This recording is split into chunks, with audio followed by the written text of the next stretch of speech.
Welcome back to Digi Bros, everybody. Yeah. Do you want to do another topic, or should I get out my topic list? Well, maybe I should do another because, like, those are my topics, but you talk way more about them. Yeah. But then, I mean, I feel like for a lot of my topics, that'll be how it is.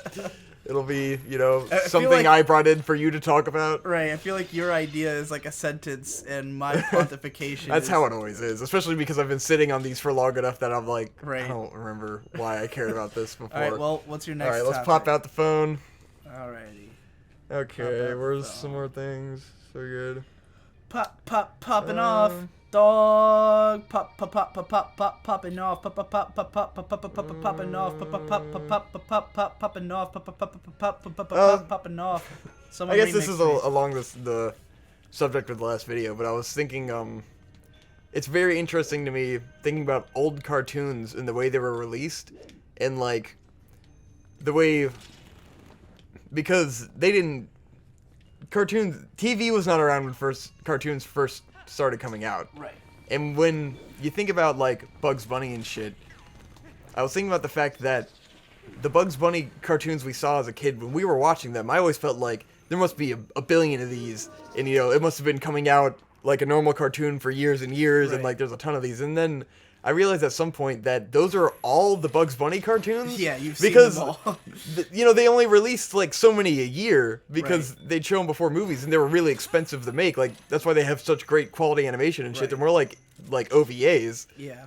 And it's fascinating to me in that. And like Scooby-Doo and all that shit was all released like that, where it wasn't a TV show. It was released over a very long period of time. Was Scooby-Doo a TV show? Scooby-Doo has shit animation, first of all. I know. It's not the same as like show. Bugs Bunny and shit. That's from the 60s. But the Looney Tunes cartoons and stuff like that. Yeah. Tex Avery or whatever, or Tom and Jerry was like filmic cartoons, I think. Oh my god. I don't think Tom and Jerry was like a TV show. Yeah. You know that I think I'm supposed to go that way. The other day or a couple weeks ago, we watched, or you bailed out on, but me and Shade watched Panda Go Panda, the second Isao Takahata film, which is 2 shorts. They were originally played before Godzilla vs. Megalon. Wow. So imagine you go into a theater and you see Panda Go Panda and then Godzilla vs. Megalon. That would be great, because Godzilla vs. Megalon is like super goofy kids and like movie. Yeah. That's always been my favorite one. Yeah. That would be a blast. But that's how things used to be. Is they would play when you went to the cinema. It wasn't you saw a movie. Yes, you went for like literally few things. Well, it would just go all day like TV, and you just kind of pop in and out. You know, you buy a ticket and then you're just there all day. Or at least it would be a multi-feature. Yeah. But yeah, fun shit. Yeah. Thought that was interesting. Was there more? Like, was there no? I was just really just really interested in it. I thought it was just interesting, like thinking about it is how it used to come out and like how much we have now versus like what there was then. To expand on that, like, so I can make this a topic. Like, oh my god, why can't I think use that's the fucking one of the funny things is how many attack. people like don't appreciate the way things are released and how much that impacts like what they are. Yeah. I was talking about this. Another thing I just thought about with the old cartoons is that shit like there were Warner Brothers cartoons and things, and then it's like you would only see those in a Warner Brothers theater before a Warner Brothers movie, and like imagine trying to keep up with anything like that. Like if that was your favorite cartoon, you'd have to go to the theater, be there all day to find this thing that happens at a random time in the specific theater that you might not even have in your city. Like, that's pretty hardcore shit. I mean, that's why TV became so successful, is that people didn't have to do that, you know? TV was like, oh, anybody can watch anything from the comfort of their home, so, you know, it's much easier to find an audience and for way more people to watch it. The problem is, how the fuck do you make money off of it? You know, where if you go to a theater, someone gave you $10 and now they are there. With TV, it's a lot more complicated, which is why advertising developed. Yes, TV is literally born of advertising. So, but then we people also have complain about advertising. You know, HBO, you pay for it, right? And that's why they can have so much higher budget shows. Yes. Here's one of the things people don't think about. Ghost in the Shell standalone complex was a pay-per-view anime. Holy shit. Ghost in the Shell wow, Standalone that explains Complex the budget of that show. Had like $1 million an episode budget, which for anime is a lot. Yeah. Like it's probably double what is typical of TV anime budgets. So they had a huge budget, and the show is probably the best looking anime ever made. It's literally the HBO of anime. Because it's literally the HBO of anime. It's written like it has the script on the quality of an HBO show, you know. So like, yeah, like when people compare it to other shows, it's almost not even fair because it was made in a totally different way. Another great example, Ergo Proxy was a pay-per-view anime, which is why it's so fucking weird. Yeah. Because Manglobe told the creator, like, yeah, do whatever the fuck you want. They literally told him, like, they said, like, they had the basic premise already, and then they gave the show to the director and writer and said, like, do whatever with this premise, you know? Yeah. So, yeah, and, like, that it was so weird because they didn't have to worry about time slots and shit. Because in Japan, time slots are really serious. Like, what kind of show you make is entirely dependent on what kind of time slot it's in and on what channel. You know? If you look at anime time slots and you look at the kind of shows that are in them, it's usually the same type of show all the time. Durarara took over the time slot of Kekai Sensen. Did you watch Kekai Sensen at all? Do you know what kind of show it is? I feel like Blood Blockade Battlefront? Oh, yeah. Do you not think that that's, like, so obvious that it hurts? Yeah, I guess so. Like, they're both shows that take place in a dark urban city. Can't use my fucking sprint attack. It's pissing me off. Lots of cool characters, most of them male. You know, like... God damn it. Like, very attractive character designs. Very sleek, very modern. Yeah. You know, like, sort of rockin' intro songs. Kind of like with the Noe Tamina slot. Right. Well, Noe Tamina is like the weirdest one. Like it's the one that has the least consistency in its shit, just because they go for so many artistic shows. And originally, it was supposed to be shows that weren't just aimed at otaku. Like they made josei anime and like experimental anime, and then over time it just became whatever, because A1 Pictures started making shows for it, and then I won't get into that too much. But like time slots are really important, and like most of the trashy fucking shit is late night anime, you know, shit that airs at 2 a.m. On a channel no one watches, you know. We kind of don't get that filter through our like streaming system, right? Exactly. I wrote about that before on my blog like years ago. How I was saying like when people like talk shit about a show like Shakugan no Shana or something or Kaze no Stigma, like these are shows that are like not made for everyone to watch. They're made for like, you know, a 15-year-old kid on Saturday night staying up till 2 a.m. to watch, you know, like they're for that audience. And when you just have a chart and that's what you go by, like any chart where it's just listing everything next to each other, you have no sense of that. There's no sense of like this. All you can really look at is like studios, you know, right? Like this, you know, what kind of studio or what kind of show the studio is gonna make because you watch all the other shit. But even that's less reliable. Yeah, not totally reliable. You need to know more than just the studio name, especially because a lot of studios have multiple parts, you know. I wonder what the deal with Space Dandy was. I wonder if it's because it was released in the West at the same time that it was able to have a ridiculous budget. It's just because they fucking poured everything into it, I think. I think they just fucking went for it. Like, because fucking Shinichiro Watanabe has only ever worked on big productions. He's never worked on something that's like small and cheap. All of his productions are big, expensive. They involve lots of talented people. They're spectacles, you know. So they have to be successful, or else they're not gonna work out, you know. But like, what made his show successful is that they worked in the West. Cowboy Bebop was big in the West. Samurai Champloo was big in the West, you know. And I'm sure Space Dandy, they were probably counting on it being big in the West. Well, I mean, they broadcast it at the same time. It's like obviously they knew it was gonna be big in the West. I don't know if it was. Wasn't it? I have no sense of how big Space Dandy is. It's never seemed like a lot of people care about it in like anime communities. I mean, they fucking aired it on Toonami, so I'm sure it has an audience that's not as hardcore and talking about it that did appreciate it. Like fucking Sergio had seen all of Space Dandy and he doesn't watch anime. And I was like, I just think it was cool. It was a weird show to like for the current modern age because it's such a throwbacky show. I feel like it's the kind of show that like that fans like us who have been into anime for a long time and who are interested in like sci-fi and like genre tropes like are more into, whereas like the casual anime fan now is into like cool. Oh, they probably did not get it. Like, you know, oh man, Attack on Titan. It's like a bunch of pretty characters fighting big monsters. Yeah. It's flashy and like Space Dandy's weird and, you know, like seems dumb at first glance. I know a lot of people, like, when it first started coming out, people were like, oh, you know, like people who saw Shinichiro Watanabe and were like, oh, it's gonna be Cowboy Bebop. Yeah. And then they saw I had that reaction a little bit at first. But then I was like, I know this has got to go somewhere because of, you know, I know who's working on it. Right. Like, they wouldn't just put out a show that's dumb. Like, obviously there was going to be a point to it eventually, and then there was, and it was fucking great. Yeah. Like, it did build and become increasingly, like, more intelligent over time. Yeah. Yeah. Alright, I don't even remember what the topic was that started that conversation. It was about the old cartoons. Yeah. Right. Do you want to do another, or should I get a topic? You can get a topic in. Alright, let me open up my S Note on my phone here. Alright. Okay. Wow. Ooh, these seem kind of heavy. Oh god.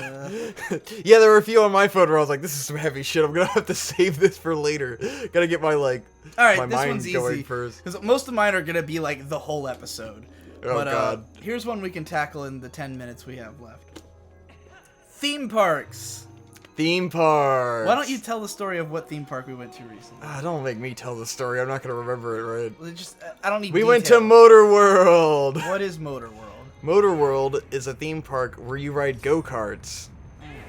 And it's pretty fun.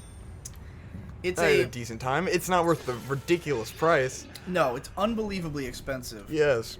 Which I assume is for them to sustain themselves. Right, because they run the go-karts constantly on gas. Which is fucking, like, that's so stupid. They'll run, okay, there's no one in the fucking park but us. And they're running, like, 40 go-karts per place. It's like, obviously you're not gonna fill up to use all these go-karts. Shut the fucking go-karts off. Right. You're just wasting fuel. So we go to this Motor World place, and like, I'm sure this place is like popping in like the early midsummer on the weekends, you know, and like kids are off. We went on like a Tuesday during school hours. So this place was deserted. Oh yeah. Like, we honestly weren't sure if it was open when we walked up to it. Because the weird thing is, what's going on? You don't get tickets at the entrance. You get them like in the park, like deep in. You go in and there's like a stand, and you buy like tickets, and then you use the tickets at each of the rides. So basically, you know, you can pay for however many rides you want to be able to ride. Yeah. But the theme of this park is that it's all go-karts, and they just run fuel fucking constantly. It's gotta be the worst theme park for the environment. Oh my god. It's gotta be completely destructive. So, but I had never been. Had you ever been? No, I had never been to Motor World. I know Shade had been with his friends before. And I'd heard of it forever, because it's the same parking lot as Ocean Breeze Fun Park. Which is the water park. Also probably a huge waste on the environment. But Ocean Breeze is more of like a pay $15 and you're here all day kind of park. Whereas this place was like... Yeah, this place is really expensive. Pay like $90 a person for an all-day pass kind of thing. It was unbelievably expensive. And I guess Busch Gardens is also that fucking expensive. Busch Gardens isn't that expensive. Yeah, it is. I just bought a ticket. Oh, really? It's $70 to go.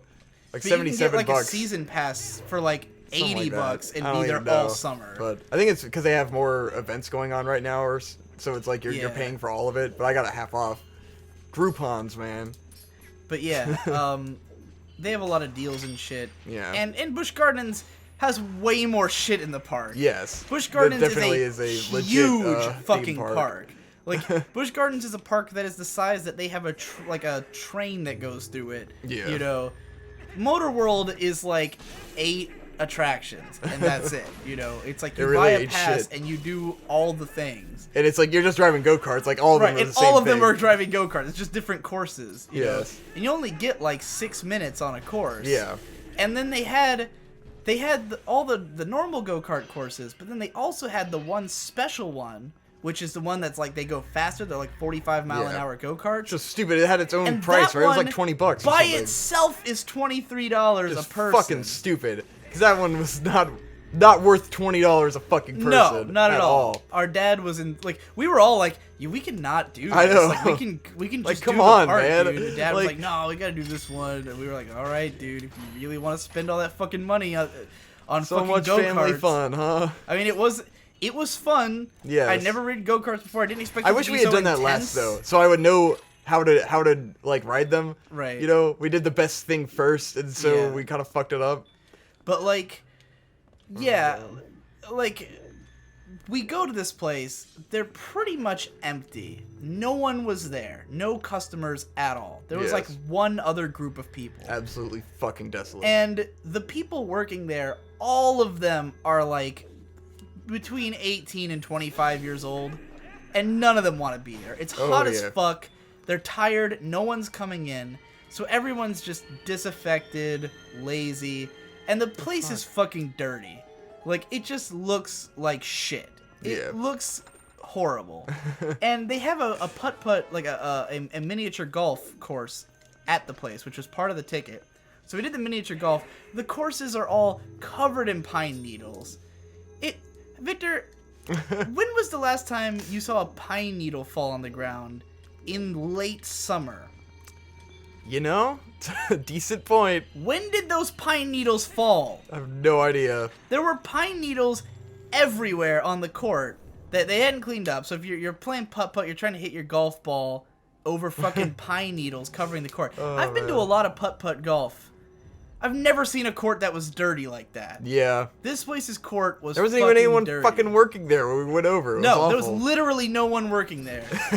We couldn't figure out how to fucking operate the machines or whatever to get our golf balls. It was pretty bad. So, my mom kept making the joke, appropriately, that this place is basically Dismaland. And that raised a question to me. What the fuck is the point of Dismaland when it's literally just reality?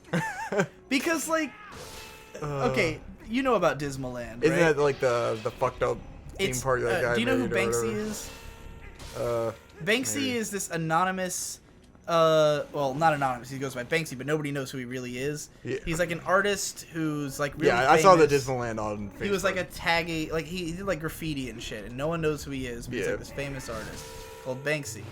And he opened up a theme park called Dismaland that's like a fucked up version of Disneyland.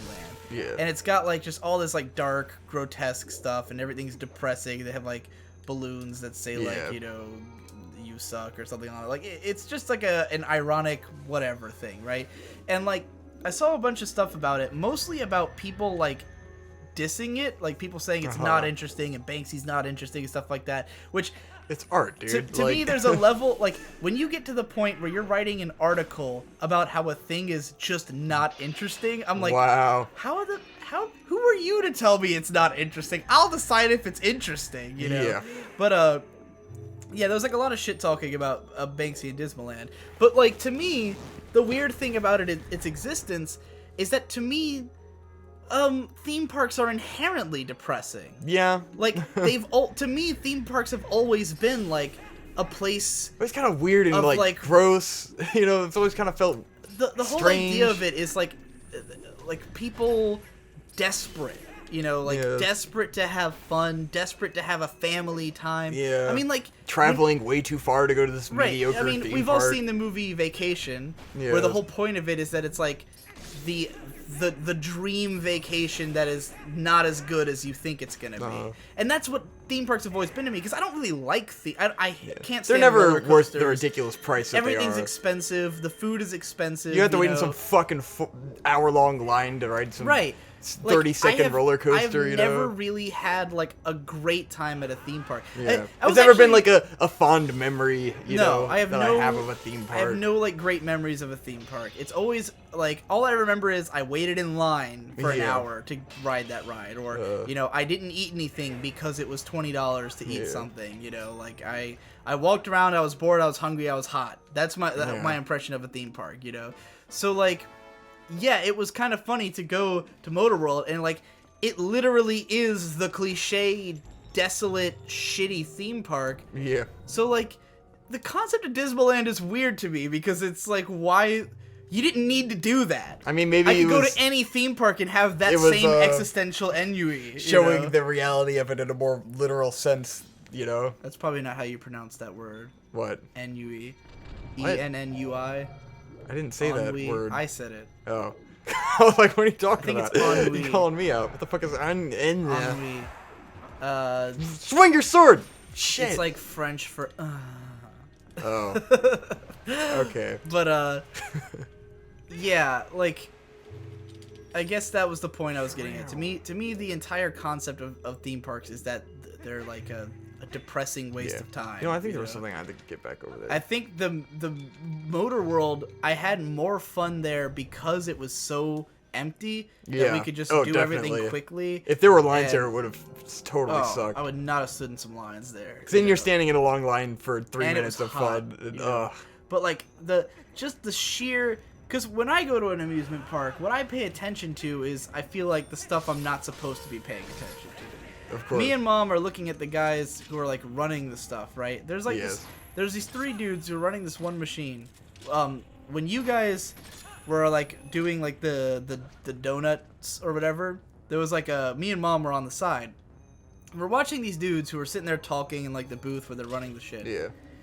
And it gets to the point where one of them is supposed to go out and hold up the flag, the checkered flag, to tell you that you're on your last lap. They're doing like rock, paper, scissors. They did rock, paper, scissors to decide who would go out to do the flag, because they didn't want to do it. Man. You know, like, that's the level of giving a fuck that these people have about running this theme park. Dude, I would be doing everything in my power to find some way to have fun on that boring day where there's no one fucking there. You know how long that day must feel to them? I cannot blame them at all. That day felt long to me. We were probably only there for like, what, These people are literally just standing around. That is the worst kind of work you could possibly do, is doing no work. Like, I hate not working so much.